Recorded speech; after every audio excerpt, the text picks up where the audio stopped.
Hello जी, नमस्कार। कैसे हैं आप सभी। एक बार फिर से मैं दीपा चौधरी आपका अपने प्लेटफॉर्म कॉम्पिटेटिव हिंदी क्लासेज में बहुत बहुत स्वागत करती हूं। आज हमारा क्लास नंबर 5 होगा। इससे पहले हम साहित्य के 4 क्लास कंप्लीट कर चुके हैं, जिसमें हमने आदिकाल के इतिहास को पढ़ा है और इसमें महत्वपूर्ण ग्रंथों को, नामकरण को हमने पढ़ लिया है, लेखन पत्तियाँ हम कर चुके हैं और अपभ्रंश साहित्य हम कंप्लीट कर चुके हैं। ठीक है, आज का जो हमारा क्लास होगा ये सिद्ध साहित्य को लेकर होगा। इसमें हम पूरा सिद्ध साहित्य कंप्लीट कर लेंगे, चाहे उसमें जितने भी कवि हों, उनकी रचनाएं, उनके कथन और पंक्तियाँ, विशेषताएं, सब कुछ यहाँ पर आपका दिया जाएगा आज की क्लास में। ठीक है, अगला जो क्लास होगा हमारा नेक्स्ट, कल के लिए भी बता दूँ, यानी आने वाला क्लास जो होगा हमारा जैन साहित्य पर होगा। तो चलिए क्लास को स्टार्ट करते हैं। और जिन बच्चों ने अभी तक क्लासेस नहीं ली हैं तो आज या फिर उनका पहला क्लास है, तो ये पहली चारों क्लासेस आपके लिए लेना बहुत ही ज़्यादा ज़रूरी है, तभी आपको एक सीक्वेंस में साहित्य मिलेगा। और अगर आप नोट्स बनाना चाहते हैं तो वीडियो की स्पीड अगर ज़्यादा भी लगे तो आप उसको स्लो करके बना सकते हैं खुद के सेल्फ नोट्स, या फिर आपके पास में समय नहीं है और फिर भी आप नोट्स अपने पास में चाहते हैं तो मेरे साथ टेलीग्राम चैनल पर जुड़ जाइए। जैसे अभी तक 4 क्लास हुए हैं तो चारों पीडीएफ आपको टेलीग्राम चैनल पर अवेलेबल करा दी गई हैं और आज का पीडीएफ भी आपको अवेलेबल करा दिया जाएगा टेलीग्राम चैनल पर। आप उसको निकलवा सकते हैं या फिर वहाँ पर पढ़ सकते हैं, यहाँ यूट्यूब पर क्लास ले सकते हैं और वहाँ इसको पढ़ सकते हैं। ये जो क्लासेज हैं आपके, ये जहाँ भी आपसे साहित्य पूछा जाता है, जिस भी आपका राज्य हो, जो भी आपका राज्य होगा, या फिर आपका जहाँ पर भी साहित्य पूछा जाता है, टीजीटी पीजीटी आपका, एमआरएसओ केवीएस में पूछा जाता है, या फिर आपका एनवीएस में, जहाँ भी आपका साहित्य आएगा, मेरा कहने का यही मतलब है कि वहाँ ये क्लासेस आपकी 100% काम करने वाली हैं। ठीक है, जो बच्चे अपनी क्लास को कंप्लीट करना चाहते हैं, साहित्य को कंप्लीट करना चाहते हैं, मेरे साथ जुड़ जाइए। ठीक है, चलिएगा क्लास को शुरू करते हैं। आदिकाल का वर्गीकरण। आदिकाल को अध्ययन की सुविधा की दृष्टि से निम्नलिखित वर्गों में बांटा जा सकता है, जैसे कि आप देख रहे हैं। सबसे पहले आता है सिद्ध साहित्य। सिद्ध साहित्य के बाद में आता है जैन साहित्य, फिर आपका रासो साहित्य, नाथ साहित्य और आपका लौकिक साहित्य तथा गद्य साहित्य। और इसी तरीके से क्रम से हम इनको एक एक को करने वाले हैं। एक दिन में हम पूरा एक साहित्य कंप्लीट कर लेंगे एक क्लास के अंतर्गत। जैसे अपभ्रंश साहित्य को हमने एक ही बार में कंप्लीट किया है एक ही क्लास में, और इसी तरीके से उसका एक पीडीएफ आपको मिल चुका है टेलीग्राम पर। तो आज का जो पीडीएफ होगा हमारा सिद्ध साहित्य को लेकर, तो ये वाला पीडीएफ भी आपको मिल जाएगा। लेकिन आज हम सिद्ध साहित्य करेंगे और नेक्स्ट जो क्लास होगा हमारा साहित्य पर आपका कल आए या फिर वो आने वाले कल में आए, परसों यानी, तो आपको जैन साहित्य पर ये कंप्लीट मिलेगा। ठीक है, चलिएगा देखिए आगे जो है सिद्ध साहित्य की बात करते हैं। और सिद्ध साहित्य 7वीं 8वीं सदी के टाइम का माना जाता है। तो आदिकाल में बौद्ध धर्म के वज्रयानी कवियों द्वारा अपने धर्म के प्रचार प्रसार करने के लिए जो साहित्य जन भाषा में लिखा गया, उसी को सिद्ध साहित्य के नाम से जाना जाता है। सभी जानते हैं कि जो बौद्ध धर्म है ये विकृत होकर वज्रयान संप्रदाय के रूप में देश के पूर्वी भागों में बहुत दिनों तक चलता रहा। और बौद्ध धर्म की 2 शाखाएं थी। अगर बौद्ध धर्म को डिवाइड किया गया था जब की बात करें, तो बौद्ध धर्म की 2 शाखाएं थी, एक थी हीनयान और दूसरी थी महायान। ठीक है, और वज्रयानियों को ही, जो एक यानी हीनयान और महायान, इसमें एक को हमने वज्रयान का नाम भी दे दिया गया है, महायान को। और वज्रयानियों को ही हमने क्या कहा था, सिद्ध कहा था। तो सिद्धों के बारे में सबसे पहले जानकारी वर्ण रत्नाकर जो ग्रंथ है ज्योतिश्वर ठाकुर जी का, इसमें हमें मिलती है। सिद्धों के बारे में अगर सबसे पहले जानकारी की बात करें तो वर्ण रत्नाकर ग्रंथ में मिलती है, जो कि ज्योतिश्वर ठाकुर जी का ग्रंथ है। सिद्धों की कुल संख्या 84 बताई जाती है और आचार्य रामचंद्र शुक्ल के अनुसार सिद्ध योगिनियों की संख्या 3 है। शुक्ल जी ने 3 योगिनियाँ मानी हैं, बाकी सब ने 4 मानी है। कौन कौन सी हैं, उन चारों के नाम भी मेंशन किए गए हैं।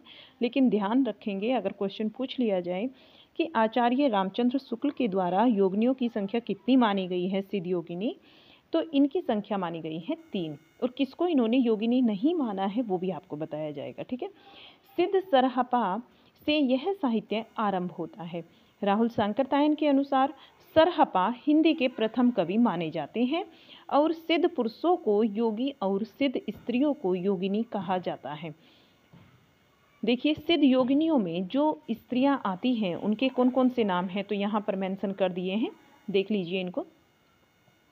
यहाँ मणिभद्रपा इसमें आती हैं, एक का नाम है मेखलापा और थर्ड नंबर पर जो आती हैं वो लक्ष्मी करापा। इनको तो माना है आचार्य रामचंद्र शुक्ल जी ने कि हाँ ये स्त्रियाँ, ये योगिनियाँ हैं, सिद्ध योगिनी हैं, लेकिन जो कनकलापा है, कनकलापा को आचार्य रामचंद्र शुक्ल जी योगिनी नहीं मानते। वैसे अगर अन्य मत के अनुसार देखा जाए तो ये चारों स्त्रियाँ जो हैं ये हमारी सिद्ध योगिनी मानी जाती है। इनकी संख्या 4 है, लेकिन आचार्य रामचंद्र शुक्ल जी के अनुसार इन्हें योगिनी नहीं माना गया है। तो शुक्ल के अनुसार इनकी जो संख्या है वो कितनी है?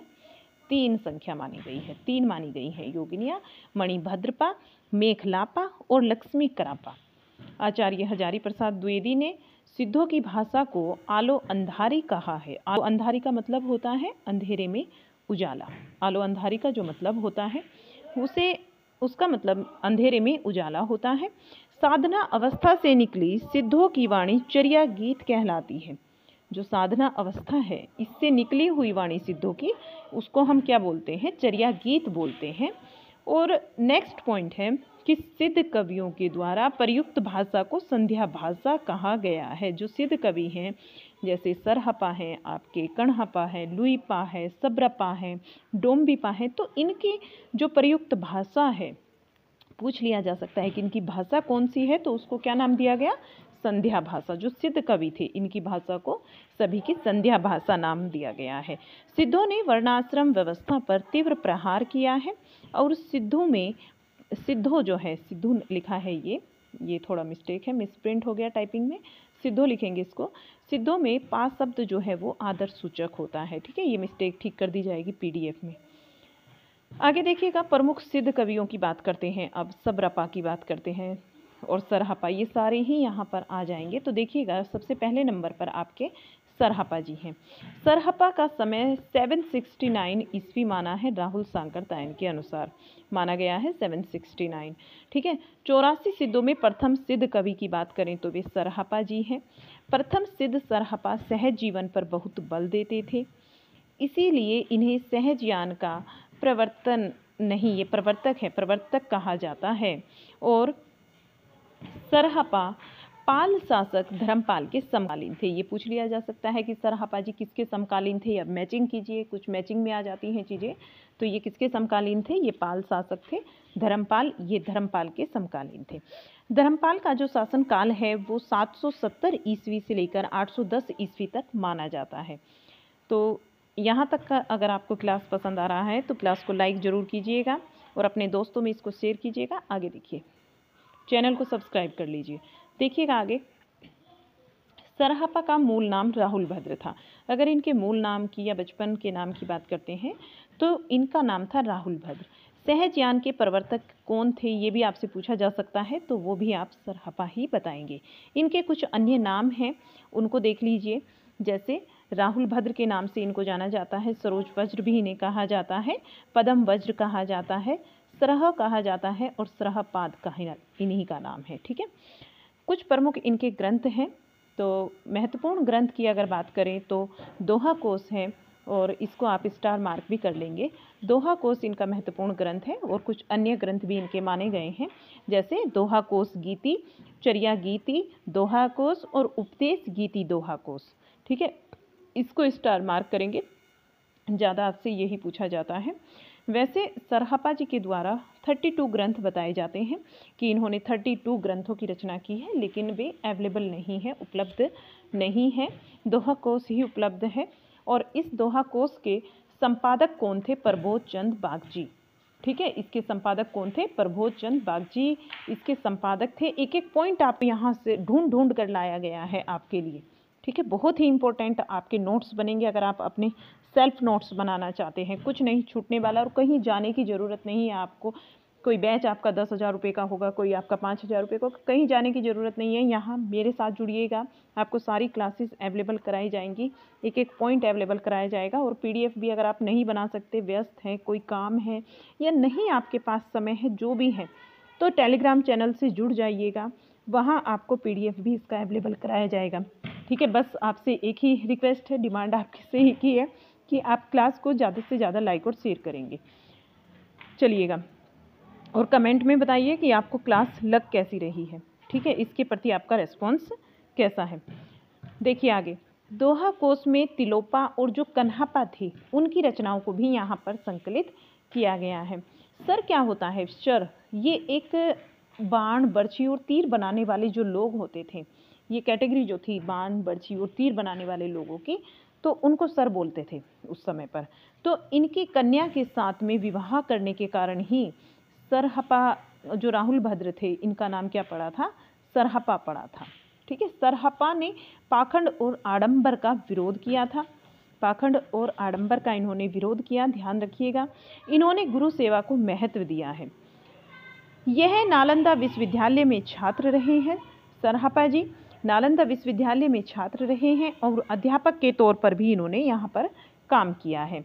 प्रमुख पंक्ति, और देखिएगा इनकी भाषा तो हिंदी ही है, केवल उस पर यत्र तत्र अपभ्रंश का प्रभाव हमें देखने को मिलता है।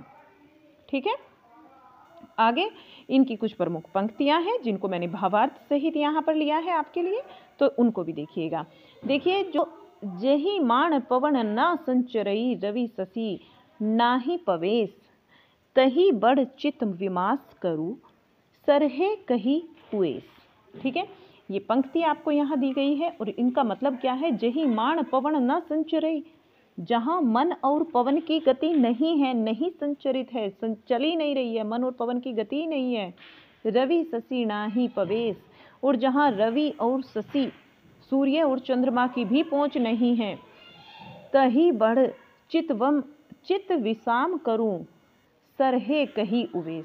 तो सरहे मतलब सरहपा जी कहते हैं, हे मूर्ख मन तू वहीं स्थिर हो, हे मूर्ख मन तू वहीं स्थिर हो जहाँ मन और पवन की गति नहीं है, जहाँ रवि और शशि की पहुँच नहीं है। हे मूर्ख मन तू वहीं पर स्थिर हो। ये इसका भावार्थ है। आगे देखिएगा अगली पंक्ति। एकक करु माँ वेणी करुख माँ करु वीणी विशेष, एक ही रंगे रण जहा तिहु अणह स अलासेस। ठीक है, इसमें क्या कहा गया है? परम तत्व ना एक है, एक करु माँ वेणी, करहु माँ करु वीणी विशेष। एक परम तत्व ना एक है और ना दो है, ना ही ये न ही विशेष दो है। यानी ये क्या है? यानी न अद्वैत है न द्वैत है और ना ही विशिष्टाद्वैत है। न द्वैत है न अद्वैत है और ना ही यह विशिष्टा द्वैत है।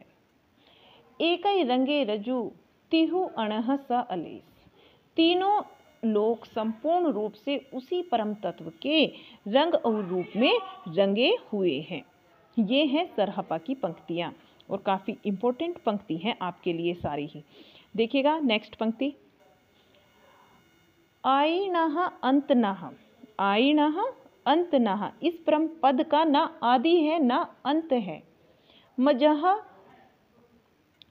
तहिख, मजह तहिख उणः भव उण निवाणः, न आदि है न अंत है और न मध्य है, न उत्पन्न होता है और न ही निर्वाण की अवस्था है। ना तो यह उत्पन्न होता है और न ही निर्वाण की अवस्था है। एहु सो परम महासुहा, एहु सो परम महासुहा, उण पर उण आपणः, उण पर उण आपणा, ना यह दूसरों का है उण पर, ना तो यह दूसरों का है उण आपणः, और ना यह अपना कहा जा सकता है। यह तो परम महासुख की अवस्था है। यह क्या है? परम महासुख की अवस्था है। आगे देखिए, इनके विषय में कुछ प्रमुख कथन है सरहपा जी के, तो वो भी मेंशन कर दिए गए हैं। इसमें कुछ भी आपका नहीं बचता, ना पंक्ति ना कथन और ना ही इम्पोर्टेंट पॉइंट्स इनके विषय में, सारी चीज़ें यहाँ पर मेंशन की गई हैं। देखिएगा, बच्चन सिंह के अनुसार, बच्चन सिंह क्या कहते हैं? इनकी भाषा पर विचार करते हुए लिखते हैं कि आक्रोश की भाषा का पहला प्रयोग सरहपा में ही दिखाई देता है। और डॉक्टर नगेंद्र के अनुसार क्या है कि भाव और शिल्प की जो परंपरा संत साहित्य में जाकर नए रूप में उभरी, उसका बीज रूप सरहपा के काव्य में द्रष्टव्य है। उसका बीज रूप कहाँ पर है? सरहपा जी के काव्य में द्रष्टव्य है। और आचार्य राहुल शंकरतायन के अनुसार सरहपा दोहा चौपाई के प्रथम प्रयोक्ता तथा हिंदी के प्रथम कवि हैं, ऐसा कहा है राहुल सांकृत्यायन जी ने। तो आपके सरहपा जी यहाँ कंप्लीट हो जाते हैं। अब बात करेंगे सबरपा की। सबरपा देखिएगा, ये दूसरे नंबर के कवि हैं जो कि सिद्ध साहित्य के अंतर्गत आते हैं। इनका समय 780 ईस्वी के लगभग माना गया है और सरहपा इनके गुरु थे। सबरों का सा जीवन व्यतीत करने के कारण ही इन्हें सबरपा कहा गया है। सबर क्या होते हैं? सबर एक वन्य जनजाति है। इनको हम भील भी बोलते हैं, कुछ लोग इनको क्या बोलते हैं? भील भी बोलते हैं। ये एक जनजाति है। ये भी राजा धर्मपाल के समकालीन थे। सबरपा जी राजा धर्मपाल के समकालीन थे और ये विक्रमशिला जो विश्वविद्यालय था वहाँ पर प्रधानाचार्य भी थे। ठीक है, इनके कुछ प्रमुख रचनाएं हैं, जिसमें महत्वपूर्ण रचना की अगर बात करें तो वो चर्यापद है। महत्वपूर्ण रचना कौन सी है? चर्यापद है। और महामुद्र वज्रगीति भी इनकी रचना है और एक रचना इनकी शून्यता दृष्टि भी है। इन्होंने मोह माया का विरोध किया, सहज जीवन को महासुख प्राप्ति का इन्होंने मार्ग बताया है। प्रमुख पंक्तियां हैं इनकी। ऊंचा ऊंचा पावत तई वसई सबरी बाली, मोर अंगी पीछ परिहीण सबरी गिवत गुंजरी माली। यानी इसका क्या मतलब होता है? ऊंचा ऊंचा पावत तही, यानी ऊंचे, जो सबसे ऊंचे पर्वत है उसको किसकी संज्ञा दी गई है? महासुख चक्र की संज्ञा दी गई है। उसमें बालिका सबरी, सबरी बाली, बालिका सबरी, जिसको हमने ज्ञान मुद्रा नरैना आत्मवास करती है, जिसमें सबरी के परिधान भाविकल्प रूपी मयूर पंख, मोर पंछी परिणह सब। तो इसको क्या कहा गया है? मयूर पुंछ। और गला क्या? गला कैसा उसका? संभोग चक्र। ठीक है, गले को कैसी संज्ञा दी गई है? गले को दी गई है संभोग चक्र की संज्ञा। संभोग चक्र में मंत्र रूपी गुंजमाला है। मंत्र रूपी क्या है? गुंजरी माला, गुंजमाला है। ठीक है, एक और पंक्ति है सबरपा जी की। उम्मत सवरो गरुआ रोसे, उम्मत सवरो गरुआ रोसे, गिरिवर सिरहा सिंधी, पैसंते सवरो लिबिडो कसई। लोड। तो यहाँ ये क्या कहते हैं कि जो गुरु ज्ञान है, गुरु ज्ञान, ठीक है, उन्मत सवरो गुरुआ रोस, यानी गुरु ज्ञान को धनुष तथा अपने मन को बाण बिना एक ही सरसंधान द्वारा परम निर्वाण को विद करो। परम निर्माण को क्या करो? विद करो। गिरिवर सिरहा संधि पैसंते सवरो लोडिब कसे, यानी कि महाक्रोध से उन्मत्त जो सबर हैं, गिरिधर शिखर के संधि स्थल में उन्होंने प्रवेश किया और वहां सबर किस प्रकार से युद्ध करेंगे ये बात पूछी जा रही है।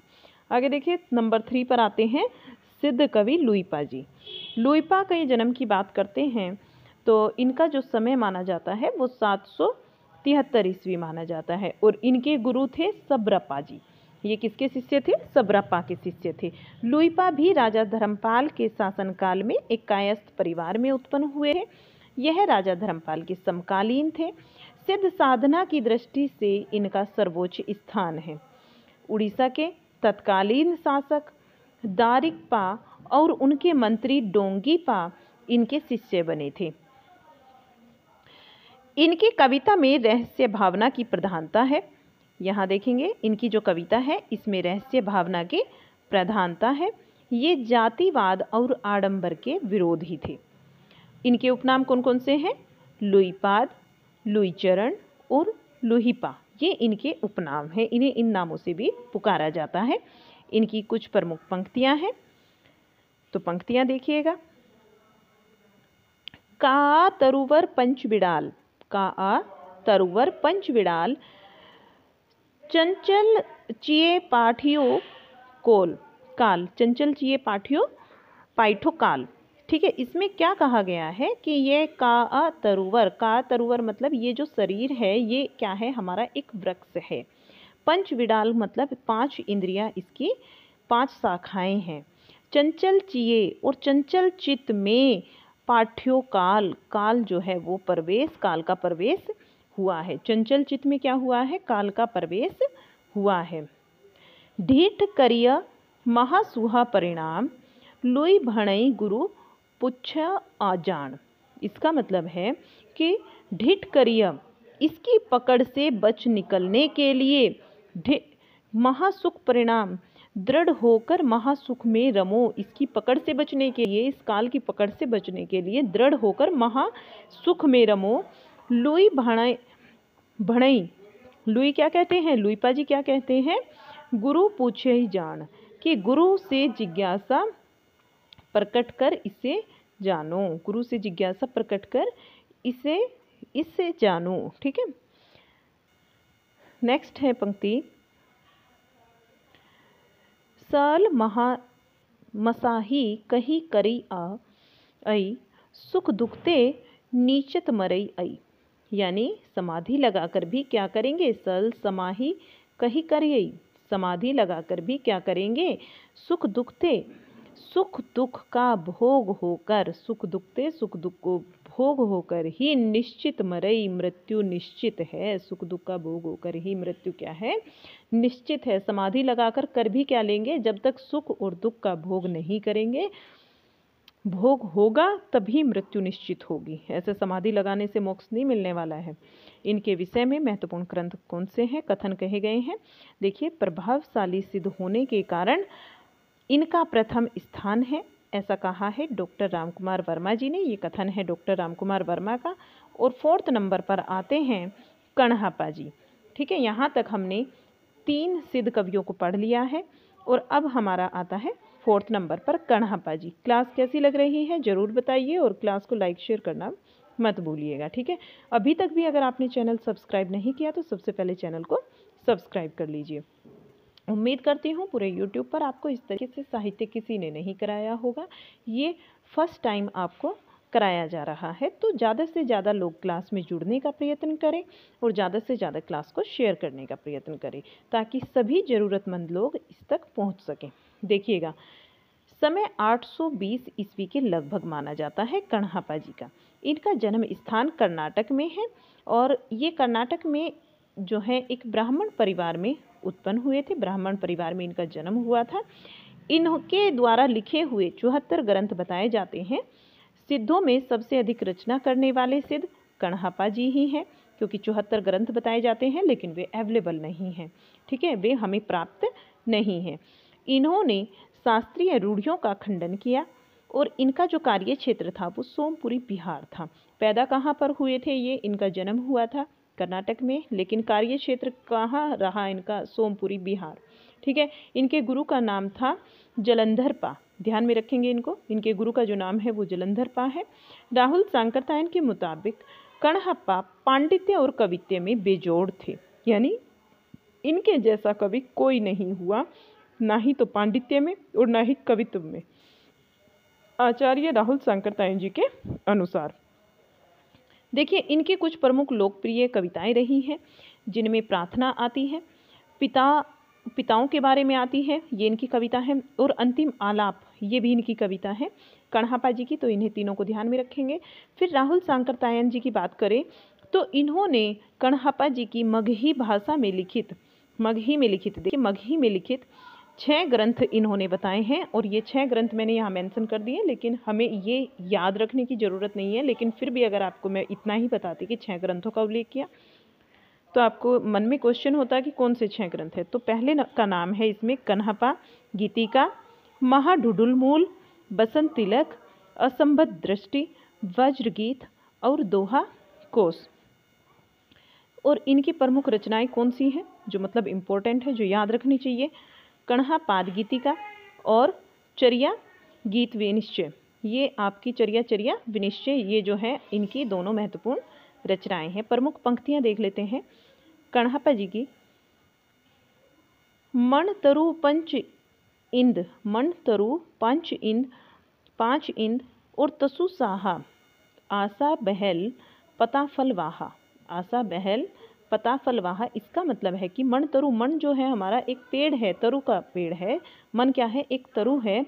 5 इंद्रियां हैं तरु, तसु साहा, इसकी जिसकी शाखाएं हैं। 5 इंद्रियां क्या है? जिस उस वृक्ष की, तरु के वृक्ष की शाखाएं हैं। आसा बहल पाता फलवाहा, और उस आसा क्या है? उसके पत्ते हैं। आसा बहल पाता, आसा उसके पत्ते हैं, और फलवाहा जहाँ फूल और फल उसके वाहक हैं। जो तरु छेवई भेऊ न जानई, जो तरु छेवई भेऊ न जानई, सड़ी पंडिया रे मूड ता भव माणई।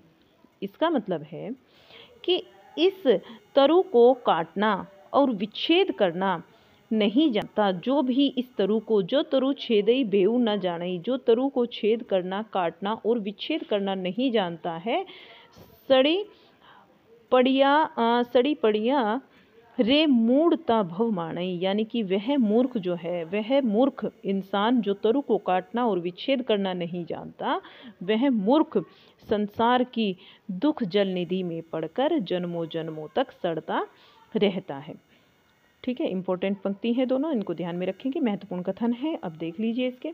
कणहपा की भाषा तो पुराने टकसाली है, पर गीत की भाषा पुरानी बिहारी या पूर्वी बोली में मिली हुई है। ऐसा कहा है आचार्य रामचंद्र शुक्ल जी ने।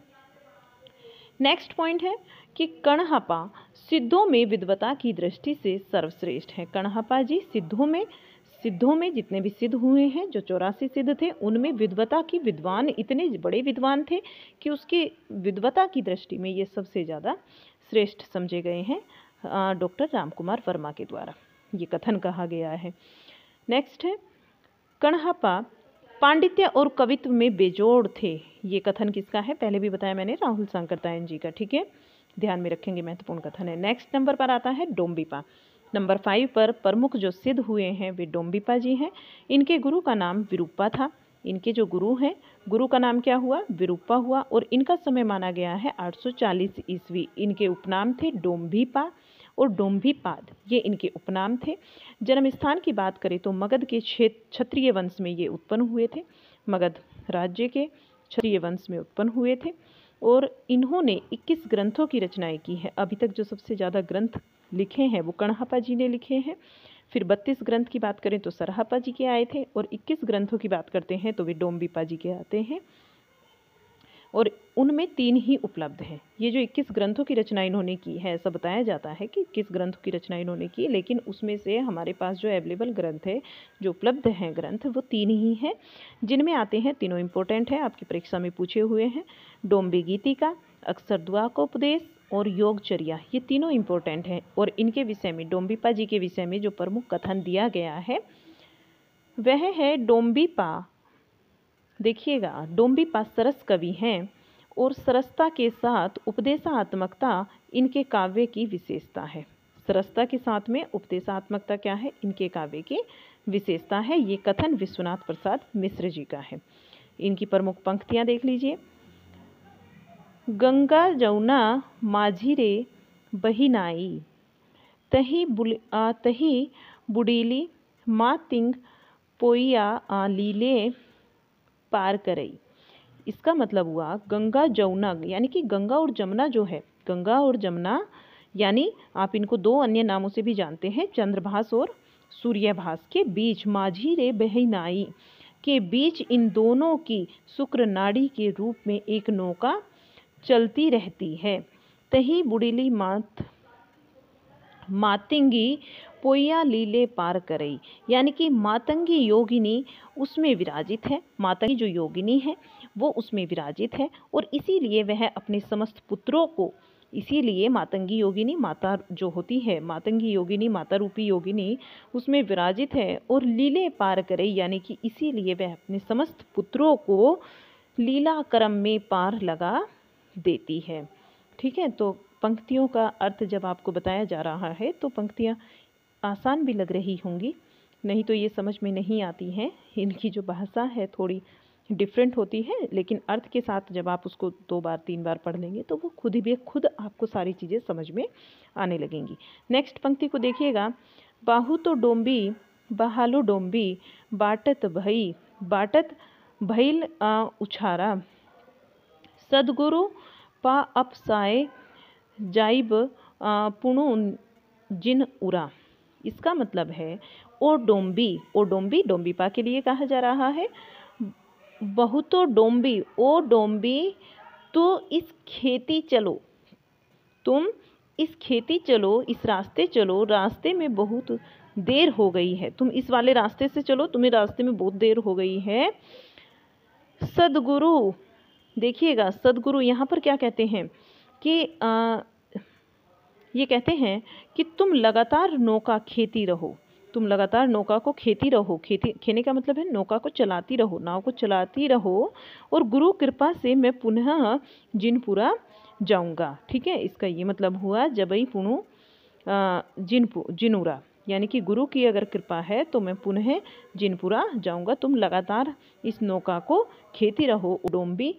ठीक है, डोम्बिपा को ध्यान में रखते हुए कहा जा रहा है कि ओ डोम्बी तुम लगा इस खेती चलो, इस तरफ से चलो, और रास्ते में बहुत देर हो गई। ठीक है, तुम लगातार इस नाव को खेती रहो, और सदगुरु की अगर कृपा होगी, क्या कहते हैं, सदगुरु की अगर कृपा होगी तो मैं जो है पुनः दोबारा से जिनपुर चला जाऊंगा। नंबर 6 पर देखिएगा, नंबर 6 पर आते हैं कुकरीपा। नंबर 6 पर क्या आते हैं, कुकरीपा, और इनका जो समय था वैसे इतना मिलता नहीं है, लेकिन इनके समय के बारे में ज़्यादा जिक्र नहीं होता, कई बुकों में जो है इसका समय मेंशन ही नहीं किया गया है। फिर भी जहाँ भी मिला है मुझे 10वीं शताब्दी के आसपास इनका समय माना गया है। इनका जन्म स्थान कपिलवस्तु है, और इनके द्वारा रचित 16 ग्रंथ बताए जाते हैं। कुकरीपा जो है ये कपिलवस्तु के ब्राह्मण थे। ठीक है, इनकी जो जाति थी ब्राह्मण थी। ये जितनी भी मैंने क्षत्रिय बताए हैं आपको, ब्राह्मण बताए हैं, कायस्थ भी बताए, तो इनको आप ध्यान में रखेंगे कौन क्या थे। और कई बार क्या होता है परीक्षा में एक मैचिंग पूछ ली जाती है, यहाँ आपको इनके नाम दे दिए जाएंगे और यहाँ इनकी जातियाँ, तो इस तरीके से फिर आपको कौन किसकी है जाति, किसकी जाति क्या है, उस तरीके से मैचिंग में आ जाते हैं क्वेश्चन, ध्यान में रखेंगे। इनके गुरु का नाम जो है वो चरपटिया था। कुकरीपा सहज जीवन के समर्थक थे, और इनका जो मतलब तारानाथ है, तारानाथ जी एक व्यक्ति थे, इन्होंने मणिपा का गुरु बताया है, यानी मणिपा जो है इनके शिष्य थे। और ये किसके शिष्य थे कुकरीपा जी, ये चरपटी जो नाम है वो चरपटिया जी का ही नाम है। ठीक है, और एक बात और मैं आपको बता दूँ, इनको जैसे कुकरीपा इनका नाम दिया गया है, तो ये नाम इनका क्यों पड़ा, कुछ लोग ऐसा मानते हैं कि ये कुछ मतलब इसको कुत्ते से संबंधित जनजाति, यानी जहाँ इन्होंने शिक्षा ग्रहण की थी, जिस सिद्ध के पास में एक रहकर जहाँ सिद्धि करते हैं ना, उस तरीके से, तो उनके पूर्व जन्म में उनका नाम कुकरी था, तो इसी वजह से इनका नाम भी कुकरीपा पड़ा। कुछ इस तरीके से घटनाएं बताई जाती हैं। इनका उपनाम देख लीजिए, कुकरीपाद इनका उपनाम है, और प्रमुख पंक्तियां हैं इनकी, दुलिया दुही पिटा धारण ना जाई, रुखेर तिलंती कुंभीरे खाई, यानी कि जहाँ द्वैत मिट जाता है, दुलिया दुही पिटा धारण ना जाई, जहाँ पर द्वैत मिट जाता है वहाँ महासुख कमल के दोहन में दोहन कर पात्र में धारण नहीं किया जा सकता। ठीक है, वहाँ क्या होता है, महासुख जो है वो कमल के दोहन पात्र में धारण नहीं किया जा सकता। रुखेरु तिलंती, शरीर रूपी वृक्ष का फल बोधिचित है, शरीर रूपी वृक्ष का जो फल है वो क्या है, बोधिचित है। कुंभीरे खाई, और कुंभर समाधि को खा लेता है, कुंभर क्या करता है, वो समाधि को खा लेता है। नेक्स्ट पंक्ति है, ऐसनी चरिया कुकरी पाई गए, कोड़ी माझी एको ही अही समुझाई, यानी कि कुकरीपा ऐसी चर्या गाते हैं। कुकरीपा क्या करते हैं, ऐसी चर्या कुकरीपा पाई गऊ, कुकरीपा जी जो हैं वो इस ऐसी चर्या गाते हैं। कोड़ी का मतलब होता है करोड़, ये आप जानते होंगे, कोड़ी को क्या बोलते हैं, करोड़ बोलते हैं। कोड़ी माझी एकौ ही अही समुझाई, यानी कि इसे करोड़ योगियों के बीच एक ही व्यक्ति जान पड़ता है। ऐसी चर्या जैसी कुकरीपा जी करते थे, ऐसी चर्या कोई और नहीं करता था, तो इसीलिए कुकरीपा जी की जो संज्ञा दी गई है, उनको करोड़ों में संज्ञा दी गई है। करोड़ों योगियों के बीच में वे एक अकेले ही जान पड़ते थे। ठीक है, और महत्वपूर्ण बिंदु क्या है इनके, देख लीजिए, महत्वपूर्ण बिंदुओं में आता है कि जो हमारे जो मतलब सिद्ध हैं, सिद्ध कवि, इन्हीं के विषय में बताया जाता है। आचार्य रामचंद्र शुक्ल जी कहते हैं कि 84 सिद्धों में बहुत से क्या होते थे। ये कथन है, महत्वपूर्ण कथन है, बहुत ही इम्पोर्टेंट है क्योंकि बहुत बार परीक्षा में पूछा गया है। ठीक, और शुक्ल जी का कथन है, ये कहते थे कि 84 सिद्धों में बहुत से चमार थे, बहुत से मछुए थे, धोबी थे, कुम्हार थे। इसको मत जाइएगा क्योंकि ऐसा ही लिखा हुआ है, तो इसी वजह से यहाँ पर ये मेंशन किया गया है। ठीक है, पहले यही नाम लिए जाते थे और बुक्स में यही हैं, तो इसीलिए यहाँ पर मेंशन किया है। कभी आप कास्ट पर जाने लगे, ये कथन है जो कि रामचंद्र शुक्ल जी ने कहा है। ठीक है, कुम्हार, लक्कड़हारे, दर्जी और बहुत से शूद्र कहे जाने वाले थे, अतः जाति पाति के खंडन तो वे अपने आप में ही थे। ये कथन किसका है? शुक्ल जी का है। एक और कथन यहाँ पर दिया गया है, एक और पॉइंट है जो मतलब इम्पोर्टेंट पॉइंट है, तो इसको भी देख लीजिए। जिन कवियों की पहले चर्चा की गई है उनका साहित्य हिंदी के सिद्ध साहित्य के लिए गौरव का है, गौरव का विषय है।